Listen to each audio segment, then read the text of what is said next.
So ayun ngayon guys, papakita ko sa inyo sa video na to ang isa sa pinakamasakit na pwedeng mangyari sa isang trader. Matagal ka muna nagtitrade or lalong-lalo na kung bago ka, hindi mo maiiwasan to at mangyayari pa rin to sa iyo.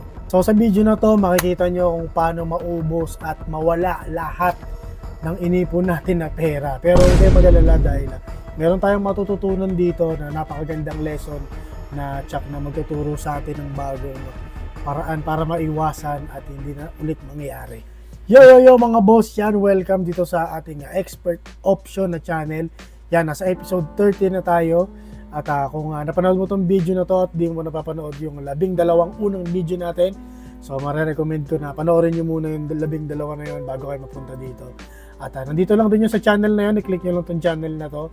At syempre mag-subscribe ka na rin at saka click mo yung notify para updated ka sa mga nangyayari dito sa ating trading channel. Ayun, so mabilis na disclaimer lang para sa mga nanonood dito na ang trade ay hindi para sa lahat. So ginagamitan natin to ng totoong pera natin. So maganda na pag-aralan muna natin ang mundo ng trading bago tayo mag-invest ng sarili natin na pera. Okay, so simulan na agad natin. So magpapakita tayo ng trade agad natin gamit ulit ang Martingale strategy. So wag na natin patagalin, pakita agad natin. Maganda rin to para ma-refresh yung mga naturo natin about sa Martingale nung last episode. Di ko na matandaan, 6 yata or 4. So ayun, simulan na agad natin, panoorin nyo to. So ayan mga boss, kita nyo dito tayo sa Smarty. So ayan, na-adjust lang natin yung deal duration natin ng 5 seconds. Yan, kita nyo, ayan . So ito, zoom out lang natin ng konti. At investment natin, palitan natin, start tayo ng 1,500 pesos. Okay? So ayan, ready na tayo sa trade number 1. Ayan, nag-buy tayo sa part na yan. Kita nyo. Shit. Ayun, talo yung trade natin na number 1. Yan, 1.5 natin is na zero profit. Pero syempre, gamit tayo ng Martingale strat. Gawin natin 3,000 yung ating investment. Yan. So, ready tayo sa trade number 2 natin. So, ganun pa rin, 5 seconds deal duration. Yan, nagbay tayo sa part na to. 3,000.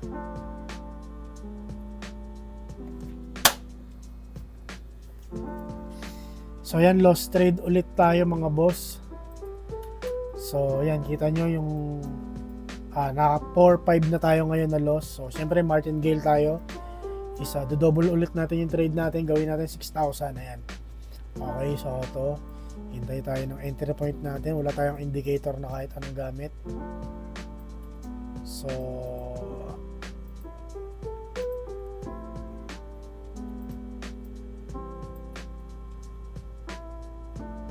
hintay lang tayo ng ating entry point. Ayan, nag-buy tayo sa part na yan.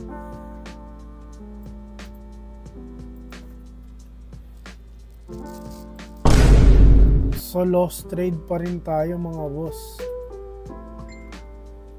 Shit.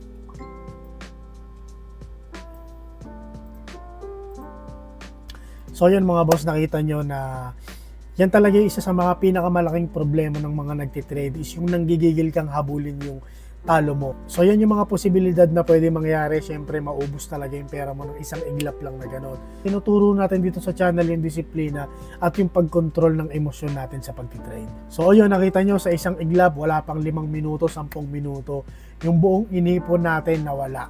Okay, so naranasan ko yan. Naranasan din ng madami yan. So ginagawa natin itong ngayong video na to para may awareness kayo at maiwasan nyo yung ganong pagkakamali. Op, teka lang muna, parang may mali. Rewind ka tayo saglit.